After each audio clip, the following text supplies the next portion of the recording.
Infancia entre sombras. Mary Wollstonecraft nació en 1759 en un mundo que parecía haber dictado su destino mucho antes de que pudiera pronunciar su propio nombre. Su infancia no estuvo marcada por la dulzura de los afectos ni por la estabilidad de un hogar seguro, sino por el eco constante de discusiones violentas y el peso invisible de un miedo cotidiano. Su padre, Edward Wollstonecraft, era un hombre de carácter voluble y temperamento explosivo. Bebía con frecuencia, y el alcohol se convertía en la chispa que encendía un carácter ya de por sí dominado por la ira. Cuando la violencia estallaba, no había rincón en la casa que no se impregnara del olor acre de la tensión y del frío silencio posterior, ese que solo conocen los hogares donde la agresión se ha vuelto rutina. Las mudanzas eran otra constante. La familia se desplazaba de un lugar a otro, casi como si intentara huir de sus propias ruinas emocionales. Cada traslado significaba para Mary un nuevo paisaje, pero nunca un verdadero comienzo. No había tiempo para enraizar, para construir vínculos profundos fuera del círculo familiar. Y ese círculo, lejos de proteger, la encerraba. Así, la joven Mary aprendió desde muy temprano que la autoridad, lejos de ser garante de justicia, podía ser la máscara de la arbitrariedad y el abuso. Allí, en la fragilidad de su niñez, comenzó a formarse la mirada crítica que más tarde se alzaría contra toda forma de opresión. Pero si la figura del padre fue un recordatorio constante del poder mal ejercido, la de su madre representó una herida distinta, más silenciosa pero no menos profunda. Elizabeth Wollstonecraft era una mujer consumida por el cansancio y la resignación.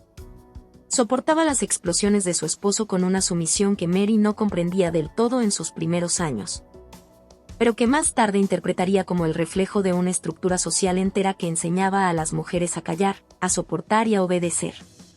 La niña observaba a su madre con una mezcla de ternura y furia contenida, ternura por su fragilidad, furia porque esa fragilidad había sido impuesta.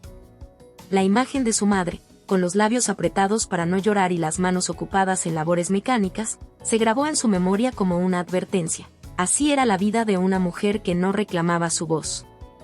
Fue en medio de esa penumbra donde surgieron las primeras chispas de rebeldía. En sus breves respiros de libertad, Mary se aferraba a las amistades femeninas que lograba entablar en cada nuevo lugar. Estas amigas eran refugios momentáneos, espejos donde podía verse sin la sombra del hogar. Compartían juegos, confidencias, y en más de una ocasión, pequeñas conspiraciones contra las reglas que limitaban su comportamiento. Allí se gestaban, sin que ella lo supiera del todo, las primeras semillas de un pensamiento radical. Si juntas podían desafiar las normas en lo pequeño, ¿por qué no podría hacerse en lo grande? Aquella infancia no fue una sucesión de días inocentes, sino un campo de batalla silencioso donde Mary aprendió que la dignidad no era un regalo, sino una conquista. Las paredes de su hogar eran testigos de un drama que no se narraba en libros, pero que moldeó la fibra más íntima de su carácter. Entre los gritos del padre, el silencio de la madre y la complicidad furtiva de las amigas, Mary comenzó a intuir que la vida no debía aceptarse como un guión impuesto. Esa intuición, todavía nebulosa, se convertiría con el tiempo en un credo personal, el de vivir, pensar y escribir como un acto de resistencia contra cualquier forma de tiranía, incluso aquella que se disfraza de amor o de deber familiar. Hambre de libertad. Mary Wollstonecraft llegó a la juventud arrastrando las cicatrices invisibles de una infancia donde el amor y el respeto se habían visto reemplazados por el miedo y la sumisión. Pero dentro de ella, en ese territorio íntimo donde las imposiciones externas no podían llegar del todo, crecía una llama insaciable, un hambre de libertad que no era simple deseo de escapar, sino una sed profunda de afirmarse como ser pensante, de romper el círculo de silencios que había devorado a tantas mujeres antes que ella. Su primer acercamiento a la independencia vino a través del trabajo. Mary se convirtió en institutriz y maestra, y fue en esos salones silenciosos, adornados con cortinas pesadas y mobiliario costoso, donde vio de cerca una de las injusticias más refinadas y crueles de su época: la educación diferenciada. Las niñas, por más inteligentes o curiosas que fueran, eran moldeadas no para pensar, sino para agradar.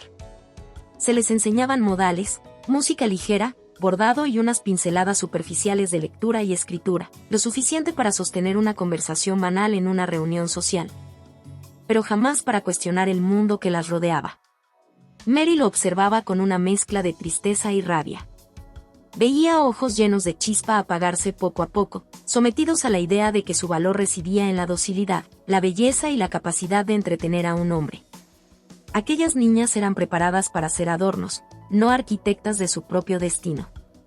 La mente femenina, pensaba Mary, era amputada en su mismo brote, y lo más perverso era que esa mutilación intelectual se envolvía en seda y perfume, presentándose como virtud. Mientras los hombres monopolizaban el conocimiento, las mujeres quedaban atrapadas en un papel ornamental que no dejaba espacio para la autorrealización.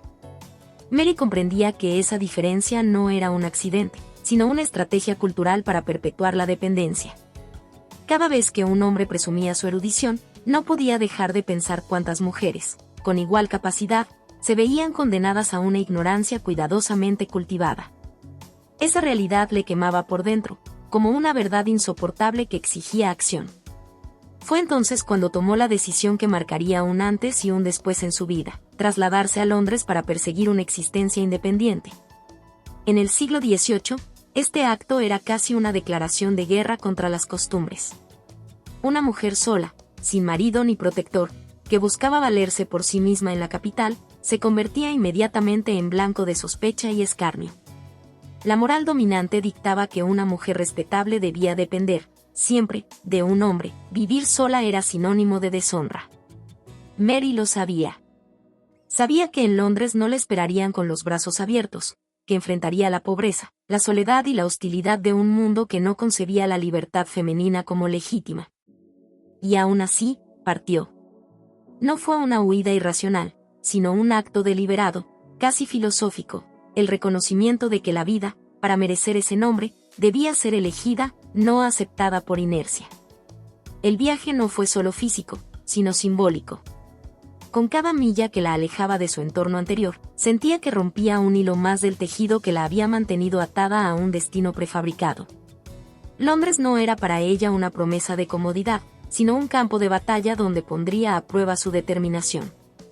Sabía que la libertad no se mendiga, se arranca, se defiende, se vive con todas sus consecuencias, incluso si estas son la soledad, la incomprensión o el desprecio social.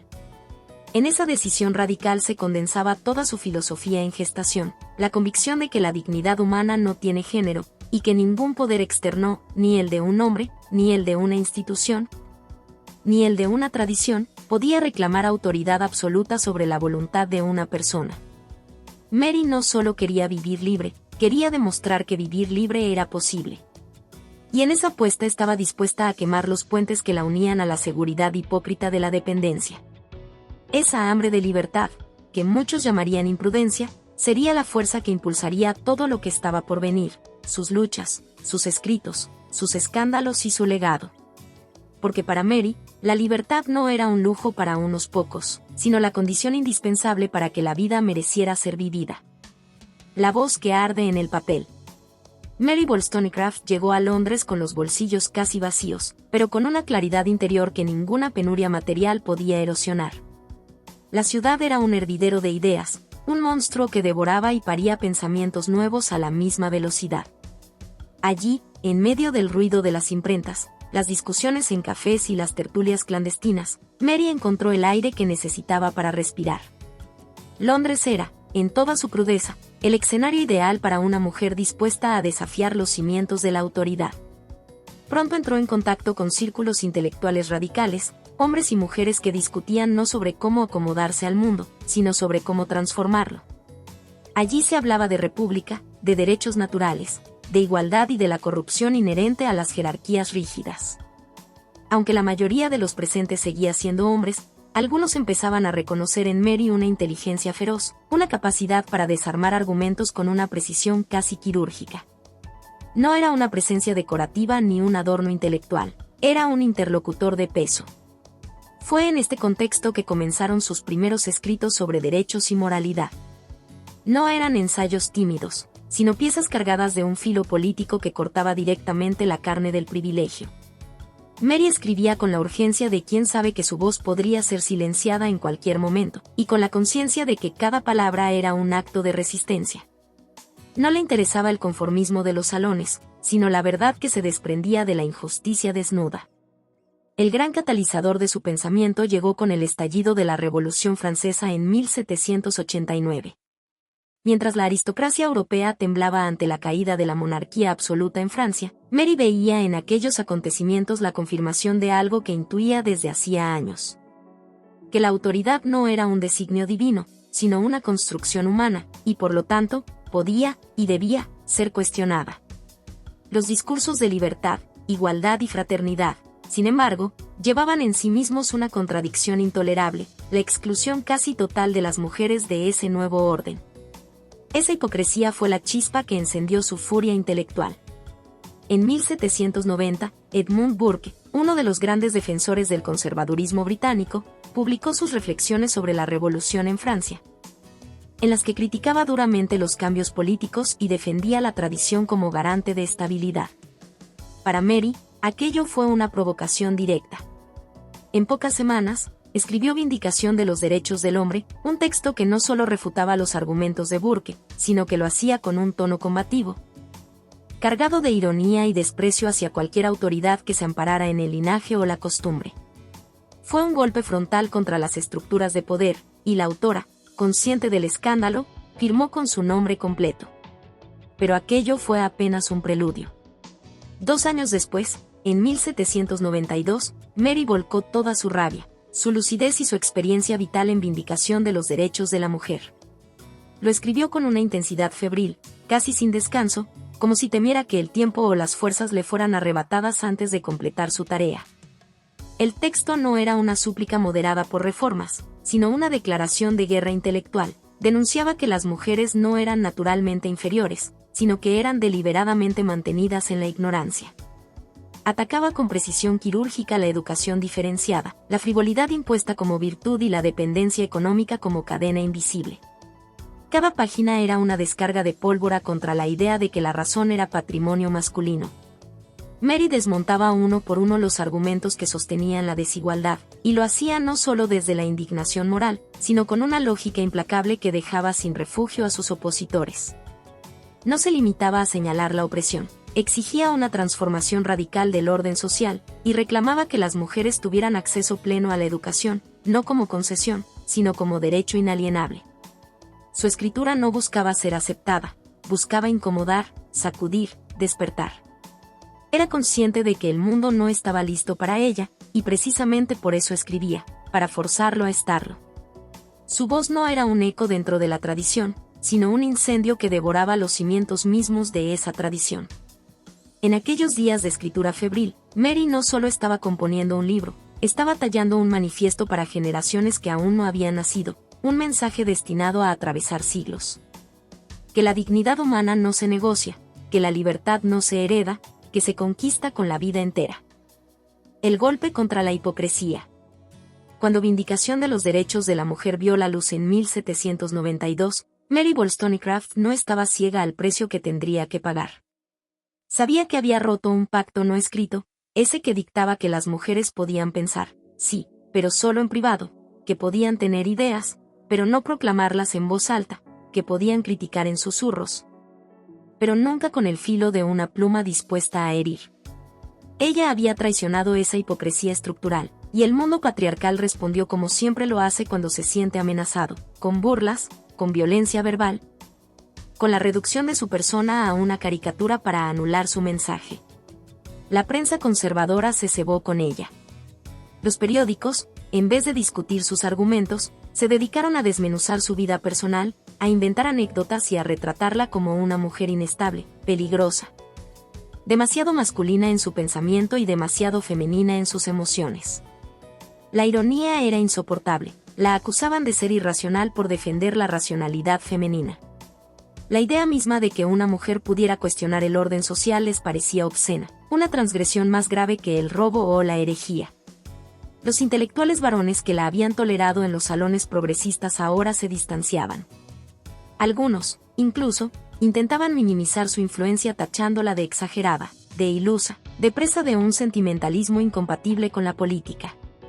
Otros, más hipócritas, alababan en privado su valentía mientras en público guardaban un silencio calculado para no comprometer su propia posición.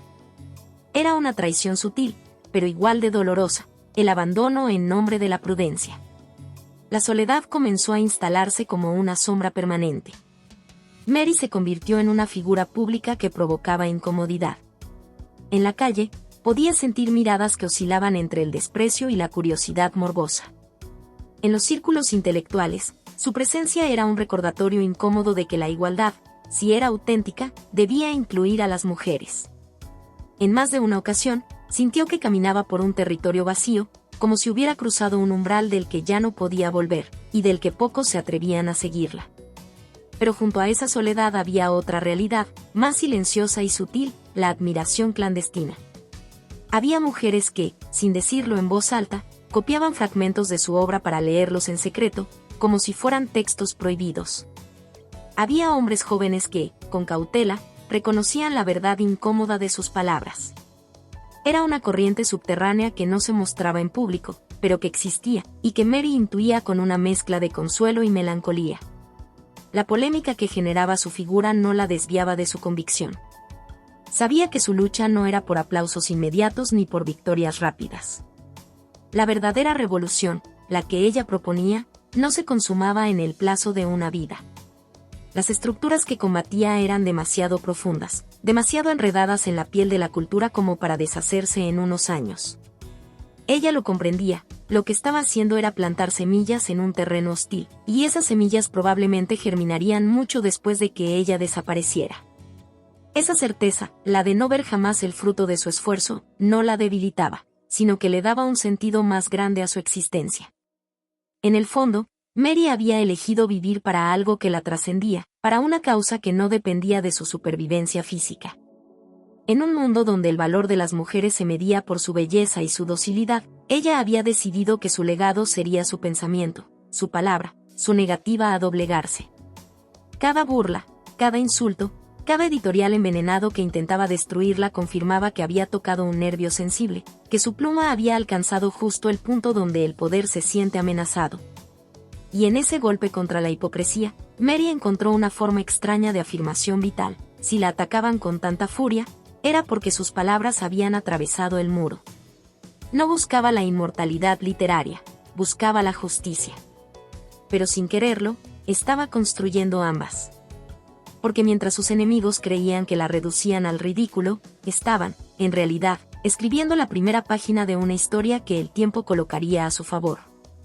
La mujer que ellos intentaban enterrar en el escarnio sería, un día, el emblema de una libertad que todavía no existía, pero que ya respiraba en sus páginas. Amores, rupturas y cicatrices. Si la lucha intelectual de Mary Wollstonecraft se libraba en el campo de las ideas, su vida afectiva se desarrollaba en un terreno mucho más incierto, donde la razón se veía desbordada por fuerzas que ni la filosofía ni la lógica podían domesticar. Mary era una mujer que vivía con intensidad cada experiencia, y el amor, para ella, no era un adorno ni un pasatiempo, era un compromiso absoluto. Un vínculo en el que esperaba encontrar la misma honestidad radical que exigía en la política y la moral. Pero la realidad le demostraría, una y otra vez, que la coherencia humana rara vez sobrevive intacta al contacto con el deseo. Su primera gran pasión en Londres fue Henry Fuseli, pintor suizo de talento brillante y personalidad excéntrica. Fuseli era un hombre casado, y aunque Mary sabía que la relación no podía concretarse en los términos convencionales, se dejó arrastrar por una fascinación que era tanto intelectual como física.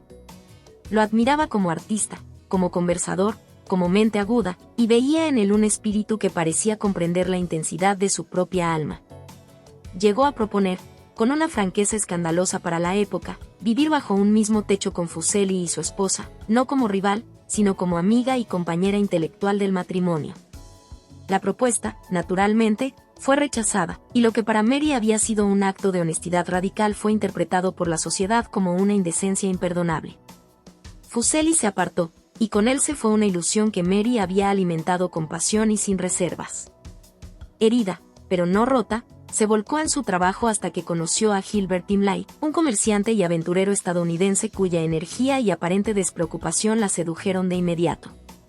Con Imlay, Mary vivió un amor apasionado, sin formalidades ni bendiciones sociales, algo que para ella representaba una declaración de independencia frente a las normas que encadenaban a las mujeres al matrimonio. Creyó encontrar en él un aliado, un compañero dispuesto a reconocerla como igual. Sin embargo, la realidad se mostró más amarga. Imlay, pragmático y volátil, veía la relación con menos profundidad de la que ella le otorgaba. De su unión nació una hija, Fanny, y Mary volcó en esa maternidad no solo su afecto, sino la convicción de que criar a una niña libre era un acto político. Pero mientras ella se entregaba por completo, Imlay comenzaba a distanciarse.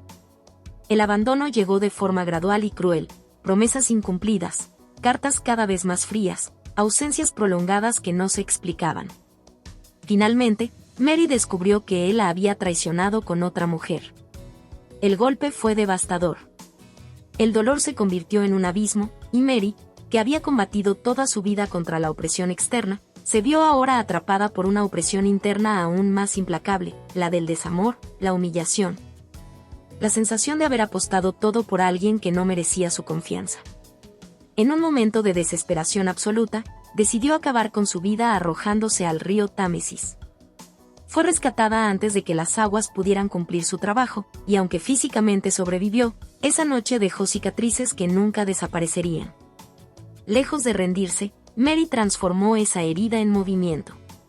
Aceptó una misión comercial para Imlay en Escandinavia, un encargo que mezclaba la necesidad de cumplir con asuntos prácticos con un impulso profundo de huida. En aquellos viajes por Noruega, Suecia y Dinamarca, Mary no solo investigó fraudes y rutas comerciales, como se esperaba de ella, sino que también escribió una serie de cartas que son, hasta hoy, una de las piezas más intensas de su obra, cartas escritas durante una corta residencia en Suecia, Noruega y Dinamarca. En esas páginas se mezclan la observación política y social con una introspección brutal. Habla de la naturaleza con un lirismo que parece buscar consuelo, describe las costumbres de los pueblos nórdicos con la mirada de quien está siempre midiendo el pulso moral de las sociedades, y se confiesa. De forma velada pero inconfundible, como una mujer que ha amado, ha sido traicionada y ha sobrevivido. El viaje fue, en esencia, una travesía existencial. Mary partió de Inglaterra como una mujer herida y volvió como una mujer transformada. Había comprobado que el amor, aunque poderoso, no era suficiente para sostener una vida si no se encontraba respaldado por la verdad y el respeto mutuo. Entendió que la independencia emocional era tan esencial como la independencia económica e intelectual. La cicatriz de Imlay no se borraría, pero tampoco la reduciría, sería parte de su fuerza, un recordatorio de que incluso en el abandono más cruel, la vida podía reclamarse con la misma obstinación con la que había defendido siempre la libertad. En adelante, Mary no sería la misma. Había mirado de frente al rostro más oscuro de la dependencia afectiva, y de esa experiencia extraería una convicción aún más radical. Que la verdadera emancipación de las mujeres no se lograría solo con educación o derechos políticos, sino con la capacidad de sostenerse, sin derrumbarse, incluso cuando el amor se marchaba. Últimos años, entre la luz y la penumbra. Tras años de pasiones devastadoras y batallas públicas, Mary Wollstonecraft entró en una etapa de su vida que, a primera vista, parecía prometer calma, pero que en realidad sería un campo minado de contradicciones internas. Fue entonces cuando conoció a William Godwin, filósofo radical, crítico de las instituciones y uno de los pensadores políticos más influyentes de su época. Su primer contacto no fue una historia de amor fulminante, sino el cruce de dos inteligencias que se reconocieron como iguales en un mundo donde esa igualdad era casi impensable entre un hombre y una mujer. Godwin admiraba a Mary no como un símbolo, no como una excepción curiosa, sino como una mente de la que podía aprender. Ella, que había conocido a tantos hombres incapaces de soportar su independencia, encontró en él a alguien que no solo la aceptaba, sino que la celebraba. Su relación comenzó como un intercambio de ideas, largas conversaciones sobre moral, política, literatura y el sentido de la existencia, hasta que la admiración intelectual se transformó en afecto y, finalmente, en amor. Era un vínculo inusual, incluso para los estándares más progresistas. Ambos desconfiaban del matrimonio como institución, considerándolo un contrato que ahogaba la libertad y convertía el amor en obligación. Sin embargo, cuando Mary quedó embarazada, decidieron casarse, no por necesidad moral, sino para proteger los derechos legales del hijo que esperaban. La decisión fue pragmática, pero no significó que cedieran en su visión del mundo. Incluso dentro del matrimonio, conservaron sus espacios individuales. manteniendo viviendas separadas y evitando la fusión forzada de identidades que ambos detestaban.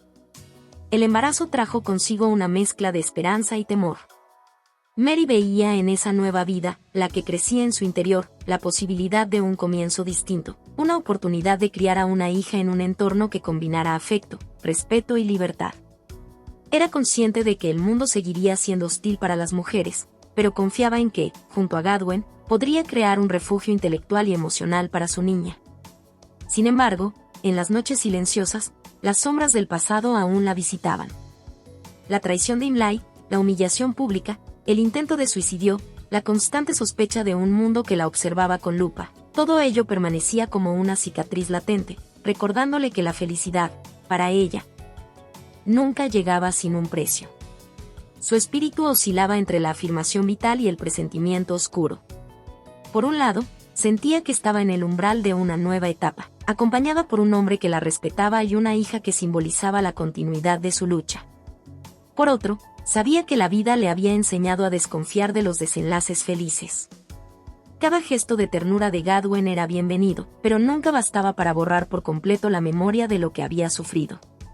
Mary había aprendido a vivir con la dualidad, la luz y la penumbra no se excluían, sino que se entrelazaban, y ella, lejos de negarlo, aceptaba esa tensión como parte esencial de la existencia. Su embarazo coincidió con un momento de calma intelectual. Escribía, reflexionaba, conversaba con Godwin, y observaba cómo su cuerpo cambiaba, sintiendo que cada latido de la vida en su vientre era una promesa, pero también una responsabilidad titánica. La maternidad, para ella, nunca había sido un instinto ciego, sino un acto profundamente político. Criar a una hija significaba prepararla para resistir, para pensar, para no aceptar como natural el papel que la sociedad le asignara. Sin embargo, bajo esta esperanza se escondía la conciencia de su vulnerabilidad física. Mary era una mujer fuerte en carácter, pero su salud no siempre había acompañado esa fortaleza. En aquellos meses, tuvo momentos de debilidad y fatiga, que ella interpretaba no como un signo de fragilidad moral, sino como un recordatorio de que el cuerpo, por más que la mente se emancipe, sigue siendo una frontera que no siempre se puede cruzar.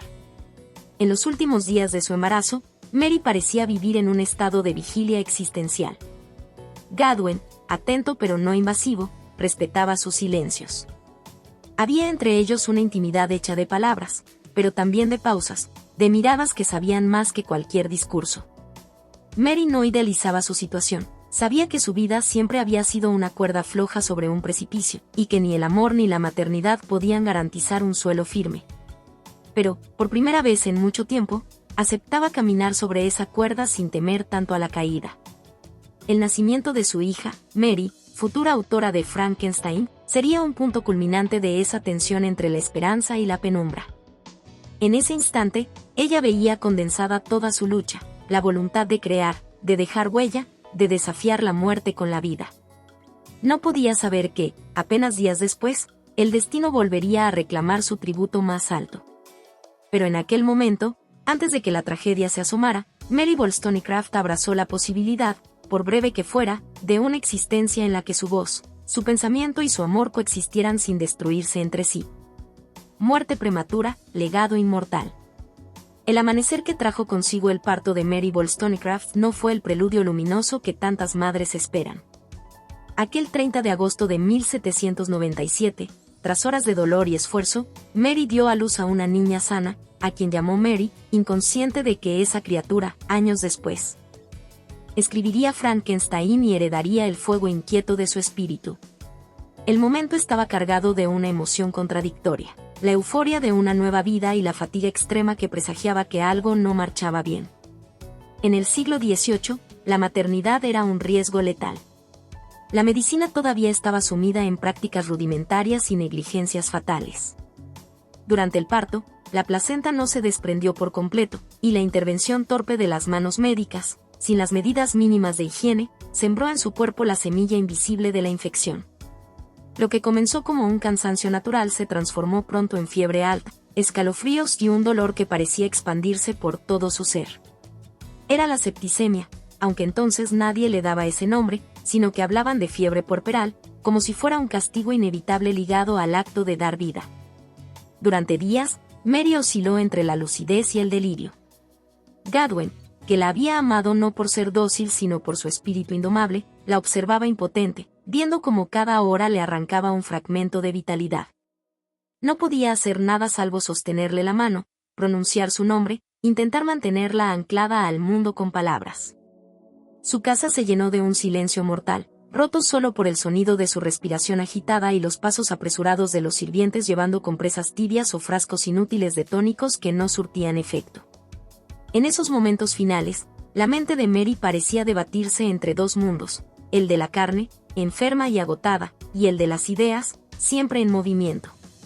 En algunos instantes de claridad, habló de su hija, de la esperanza de que creciera en libertad, de que nunca aceptara una vida que no hubiera elegido.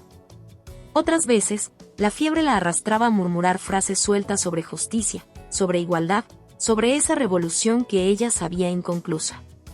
Cada palabra era un recordatorio de que incluso en su agonía, la causa que había abrazado seguía siendo la columna vertebral de su existencia.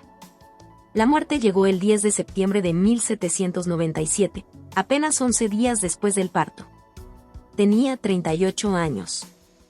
Gadwin quedó destrozado, pero no por el tipo de dolor que apaga al que sobrevive, sino por uno que transforma. Entendió que debía preservar su memoria y su obra, incluso si para ello debía exponerse al juicio implacable de la sociedad. Sostuvo a su hija recién nacida sabiendo que crecía bajo una sombra inmensa, no la de una derrota, sino la de un hombre que se convertiría en símbolo. El mundo, sin embargo, no tardó en desplegar su doble rostro. Mientras unos reconocían la magnitud de su pensamiento, otros aprovecharon su muerte para reducirla a los episodios más escandalosos de su vida, su relación con Imlay, sus intentos de suicidio, su matrimonio poco convencional con Gadwin. Muchos temían que esas anécdotas, magnificadas por el morbo, ahogaran el verdadero legado de su obra. Gadwin, en su afán por humanizarla y mostrarla en toda su complejidad, publicó memorias de la autora de Vindicación de los Derechos de la Mujer. Pero la franqueza con que narró sus amores y tormentos dio munición a quienes querían desacreditarla. Y, sin embargo, esa misma franqueza la hizo imposible de borrar. Mary Wollstonecraft no quedó sepultada como una figura respetable al gusto de los salones victorianos, sino como un ser humano real, contradictorio, intenso, que se negó a someter su vida a la hipocresía. Si su pensamiento era un desafío a las jerarquías, su biografía lo era aún más. En lugar de convertirse en un mármol idealizado, quedó viva en la memoria como alguien que había osado ser libre a costa de todo. El riesgo de que sus ideas murieran con ella era real. Las décadas posteriores serían duras para su reputación. Su nombre fue utilizado como advertencia moral contra las mujeres rebeldes, su vida como ejemplo de lo que ocurre cuando una mujer sale de su lugar. Pero el tiempo, ese juez que pulveriza las mezquindades del presente, acabó revelando la verdad. Su vindicación se mantuvo como una obra de referencia, un grito escrito que no se apagó ni con la fiebre, ni con la muerte, ni con el escándalo. Mary Wollstonecraft murió demasiado pronto, pero no se extinguió. Su cuerpo fue enterrado en St. Pancras, pero su palabra permaneció en circulación, viajando de mano en mano, de generación en generación. Para algunos, siguió siendo una figura incómoda, demasiado viva para el molde estrecho de la respetabilidad. Para otros, fue el faro que iluminó el camino hacia una emancipación que aún hoy no ha concluido. Y así, su legado se volvió inmortal, no porque todos lo aceptaran, sino precisamente porque tantos intentaron destruirlo sin éxito. En su muerte, Mary demostró que hay vidas que no se miden por su duración, sino por la intensidad con que queman. Ella ardió hasta el final, y ese fuego sigue encendido, siglos después, en las manos de quienes todavía creen que la igualdad no es un privilegio, sino un derecho irrenunciable. La herencia que encendió siglos. Cuando Mary Wollstonecraft exhaló su último aliento, su obra parecía condenada a navegar en aguas turbulentas, arrastrada por corrientes de desprecio, malinterpretación y escándalo. Durante décadas, su nombre fue pronunciado más como advertencia que como homenaje, una especie de estigma que se esgrimía contra toda mujer que osara reclamar voz propia. Y, sin embargo, lo que muchos intentaron sepultar no fue enterrado, permaneció latente, como una brasa bajo las cenizas, esperando el soplo del tiempo para volver a arder. Vindicación de los derechos de la mujer, esa obra escrita con la urgencia de quien sabe que escribe contra el mundo entero, no desapareció. Sus páginas, cargadas de una claridad implacable y de una lógica que no necesitaba pedir permiso, fueron pasando de lector en lector, a menudo en silencio, a veces con clandestinidad, hasta encontrar en otras mujeres y hombres el mismo latido de insurrección que la había inspirado. El tiempo no la suavizó, por el contrario, cada generación la leyó con el asombro de descubrir que aquellas demandas seguían vigentes, que la injusticia que denunciaba no era un cadáver del pasado, sino un enemigo vivo que se renovaba. A mediados del siglo XIX, cuando el movimiento sufragista empezaba a organizarse en Inglaterra y Estados Unidos, algunas de sus líderes encontraron en Mary no solo una precursora, sino una madre ideológica. Elizabeth Cady Stanton, Susan B. Anthony y otras activistas leyeron sus palabras como un llamado que atravesaba el tiempo, la afirmación de que la razón no tiene género, que la mente humana no se define por la anatomía, que toda educación diferenciada basada en prejuicios es un crimen contra el espíritu. Estas mujeres la sacaron del silencio forzado y la colocaron en la genealogía de la lucha, reivindicando que antes de sus discursos, antes de sus marchas, hubo una pluma que se atrevió a nombrar lo innombrable. En el siglo XX, el eco se amplificó. Escritoras como Virginia Woolf la reivindicaron, no como una figura idealizada, sino como una mujer de carne y hueso que había pagado el precio de vivir sin doblegarse. Woolf, en su ensayo Una habitación propia, reconocía en Mary la encarnación de un principio eterno, que la libertad intelectual exige independencia material y que ésta, en la vida de las mujeres, había sido sistemáticamente negada. La segunda ola feminista, con pensadoras como Simone de Beauvoir, retomó su crítica radical a las estructuras que fabrican la supuesta inferioridad femenina. En el segundo sexo, Beauvoir dialogaba implícitamente con Wollstonecraft, retomando su denuncia contra la domesticación mental impuesta a las niñas desde la cuna. En las universidades, su nombre comenzó a figurar no solo como curiosidad histórica, sino como piedra angular de la filosofía política y feminista. Académicas y filósofas la leyeron junto a Rousseau, Locke y Mill, no como una nota al pie, sino como una voz que había contestado directamente a las contradicciones de la Ilustración. Mientras los filósofos de su tiempo predicaban libertad, igualdad y fraternidad para todos, Mary había señalado con precisión quirúrgica que ese todos excluía sistemáticamente a la mitad de la humanidad. Pero lo más extraordinario de su legado es que nunca se confinó a los márgenes de la teoría.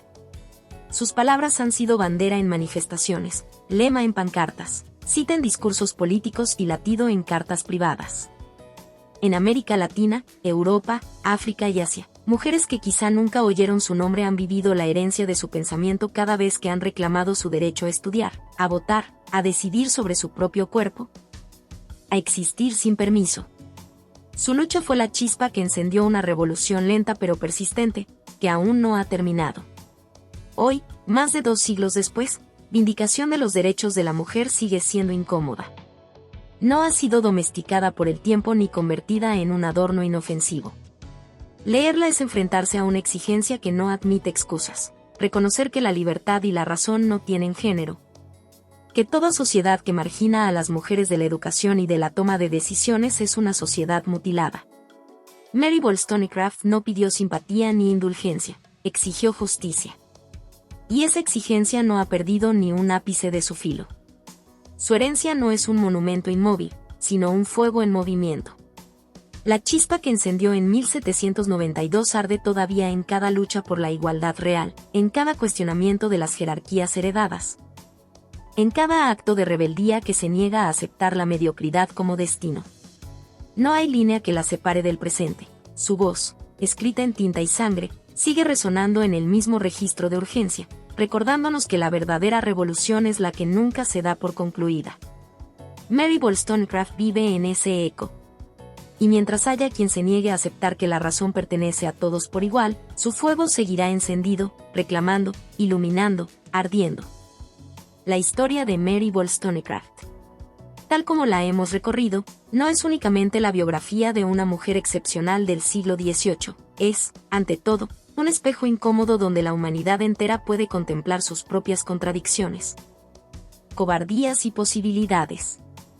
En ella se condensa el drama eterno de toda conciencia que se atreve a pensar más allá de los muros impuestos por su tiempo, de toda vida que se rebela contra el guión que la costumbre dicta y que, por esa osadía, es sometida a un doble juicio, el de su época y el de la posteridad. Mary nació en un mundo que ya había decidido por ella. Mujer, hija, hermana, esas eran las categorías que le correspondían. No había casilla para independiente, ni para intelectual, ni para revolucionaria. Y sin embargo, cada paso suyo fue una refutación silenciosa y luego estruendosa de esas categorías. La violencia de su hogar paterno y el silencio resignado de su madre no la convirtieron en una criatura sumisa, sino en alguien que, con la obstinación del que sabe que la vida es una única oportunidad, buscó romper el círculo de repetición que había condenado a tantas antes que ella. Allí, en su niñez, aprendió que la injusticia no siempre se presenta como un enemigo declarado, a veces se oculta en la rutina, en la obediencia automática, en el amor distorsionado que justifica la sumisión. Su paso por la enseñanza como institutriz le reveló otra forma de violencia, más sutil y más devastadora, la amputación sistemática de la mente femenina. Allí vio cómo la educación diferenciada era, en realidad, un mecanismo de control social disfrazado de formación moral. Las niñas eran moldeadas para ser adorno y compañía, no para pensar. La rebeldía de Mary encontró entonces un motivo y un arma, la palabra escrita. No quería ser solo testigo de esa injusticia, quería atacarla desde su raíz. La Revolución Francesa, con su retórica de libertad y fraternidad, actuó como un catalizador. Mary comprendió que esas promesas eran incompletas, que la fraternidad proclamada dejaba fuera a las mujeres, y que la libertad proclamada no incluía su derecho a ser sujetas plenas de razón. Sus escritos, vindicación de los derechos del hombre y, más aún, vindicación de los derechos de la mujer, fueron golpes directos a la hipocresía de un mundo que proclamaba ideales universales mientras mantenía intactas las estructuras de opresión de género. No escribía para halagar a nadie, escribía para provocar, para incomodar, para forzar a su tiempo a mirarse en un espejo que no deformara la verdad. Pero esta lucidez tuvo un precio. Fue ridiculizada, atacada y convertida en caricatura por una prensa y una intelectualidad que no toleraban que una mujer los desafiara en su propio terreno. La soledad fue su compañera constante. Amores que prometieron liberación terminaron en traición y abandono. Amistades que parecían sólidas se disolvieron bajo el peso del escándalo. Su vida afectiva fue tan intensa como su pensamiento. Henry Fuseli, Gilbert Imlay, William Godwin, cada vínculo la marcó, la hirió, la transformó. Y en medio de esos vínculos, intentó 2 veces desprenderse de la vida misma, como si por un instante la oscuridad de la desesperanza hubiera logrado apagar la llama de su voluntad. Sus viajes a Escandinavia son un episodio revelador, una investigación política que fue también una fuga emocional. Paisajes fríos, mares interminables y la certeza de que el horizonte nunca se alcanza. Allí, en esa geografía exterior, se reflejaba su geografía interna, un territorio donde la esperanza y el desencanto se entrelazaban como olas que no cesan. En sus últimos años, la relación con William Godwin le ofreció algo que parecía imposible, un amor que respetaba su independencia, un vínculo que era tanto intelectual como emocional. Su matrimonio, poco convencional para la época, y el embarazo de su hija Mary parecían anunciar una etapa de luz. Pero la luz no disipó por completo las sombras, las heridas del pasado no se cierran por decreto, y ella lo sabía. Su muerte, apenas a los 38 años, en el parto de quien sería Mary Shelley, es una metáfora cruel de lo que había sido su vida, dar nacimiento a algo, una hija, una obra, una idea. Y pagar con su propio cuerpo el precio de ese alumbramiento. Godwin quedó destrozado, su hija crecería bajo la sombra de un hombre que el mundo había convertido en mito y escándalo. Y sus ideas quedaron en riesgo de ser enterradas bajo la avalancha de juicios morales sobre su vida privada. Pero el tiempo, que a veces es verdugo, otras es redentor. Su obra no desapareció, fue recogida, reinterpretada y convertida en pilar del pensamiento feminista moderno. Escritoras y activistas la rescataron del olvido, conscientes de que su voz había señalado un camino que aún hoy seguimos recorriendo. La idea que sostuvo hasta el final, que la libertad y la razón no tienen género, sigue siendo una verdad incómoda en muchos rincones del mundo. La reflexión final que nos deja Mary Wollstonecraft es que vivir auténticamente exige pagar un precio, y que la historia avanza gracias a quienes están dispuestos a pagarlo. Su vida demuestra que la transformación radical no se logra sin una lucha interna feroz, sin la capacidad de enfrentarse tanto a la injusticia externa como a los fantasmas propios. Nos recuerda que no basta con pensar lo correcto, hay que decirlo, escribirlo, vivirlo, aunque cueste la reputación, la seguridad o incluso la vida. Su legado no es un monumento inmóvil, sino un desafío vivo. Cada generación debe decidir si se conforma con heredar sus palabras o si se atreve a llevarlas a la acción.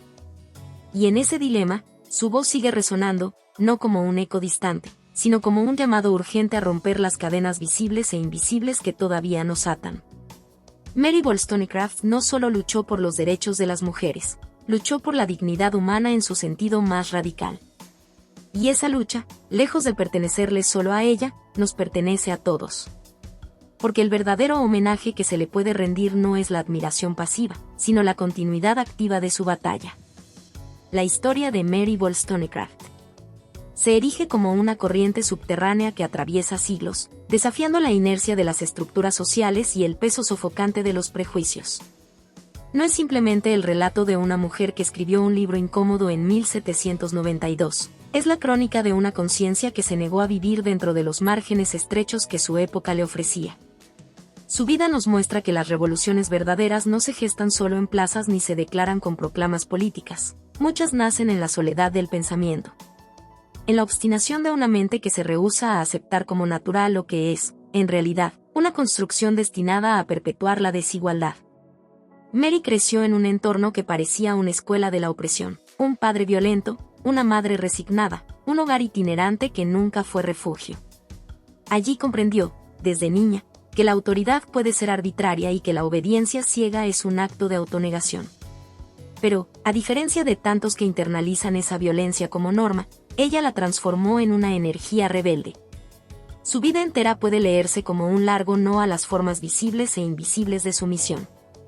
Ese no inicial se convirtió, con el tiempo, en un sí rotundo a la vida pensada y vivida con libertad.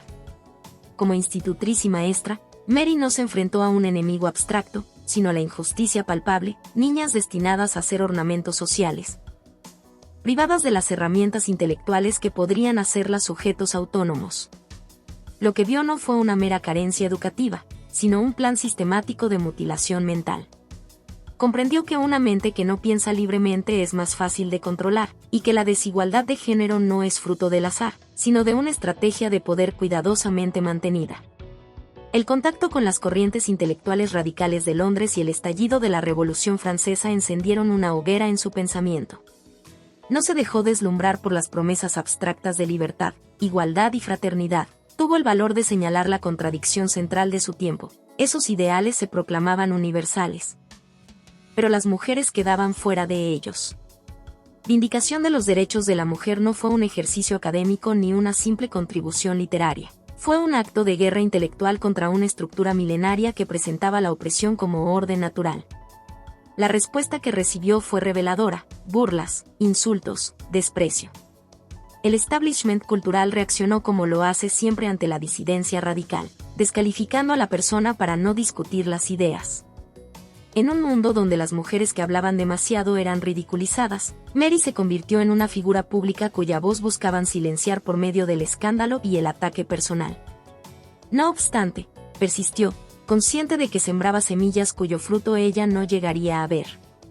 Su vida sentimental, lejos de ser un refugio, se convirtió en otro campo de batalla. Amores apasionados como el de Henry Fuseli, desilusiones devastadoras como la traición de Gilbert Imlay y la esperanza final con William Godwin mostraron que la misma intensidad con la que vivía su pensamiento la aplicaba a sus vínculos.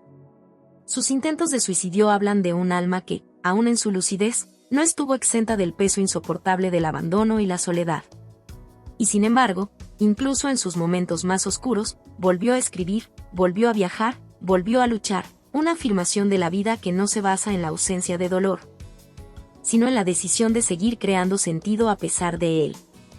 La muerte la encontró joven, en el umbral de una nueva etapa, dejando tras de sí no solo una hija que transformaría la literatura, Mary Shelley, sino una obra que, aunque por un tiempo quedó sepultada bajo prejuicios y maledicencias, fue redescubierta por generaciones posteriores de mujeres y hombres que encontraron en ella un faro. El riesgo de que su figura quedara reducida al estigma de sus elecciones personales existió, pero su pensamiento fue más fuerte que la caricatura que intentaron imponerle. Hoy, su legado no es un texto muerto en las bibliotecas. Es una corriente viva que alimenta el pensamiento feminista, la teoría política y la filosofía moral. Su mensaje, que la razón y la libertad no son patrimonio de ningún género, sigue siendo un desafío para sociedades que, incluso en el siglo XXI, persisten en limitar el papel de la mujer.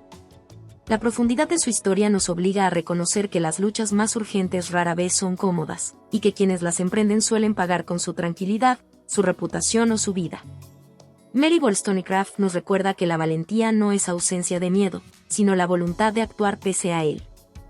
Que la transformación personal y social requiere un tipo de lucidez que incomoda tanto al poder como a la masa que teme perder sus seguridades. Su existencia fue un experimento radical de libertad, incompleto, imperfecto, pero incendiario. Y quizás esa sea su enseñanza más potente, que el valor de una vida no se mide por su conformidad con las expectativas ajenas, sino por la intensidad con que se persigue la verdad propia. En ese sentido, Mary Wollstonecraft no solo escribió sobre la emancipación, la vivió, la encarnó, y la legó como una tarea pendiente que todavía nos interpela. Hola a todos. Si te ha gustado esta historia, por favor compártela y déjame un comentario. Cuéntame qué parte te atrapó más o qué emociones despertó en ti. No olvides suscribirte al canal, activar la campanita y darle me gusta. Tu apoyo nos ayuda a seguir creando contenido emocionante y lleno de emociones. ¿Qué otros temas de historias te gustarían ver en el canal? Tus ideas podrían inspirar nuestra próxima trama con giros inesperados. Gracias por acompañarnos, nos vemos en el próximo video.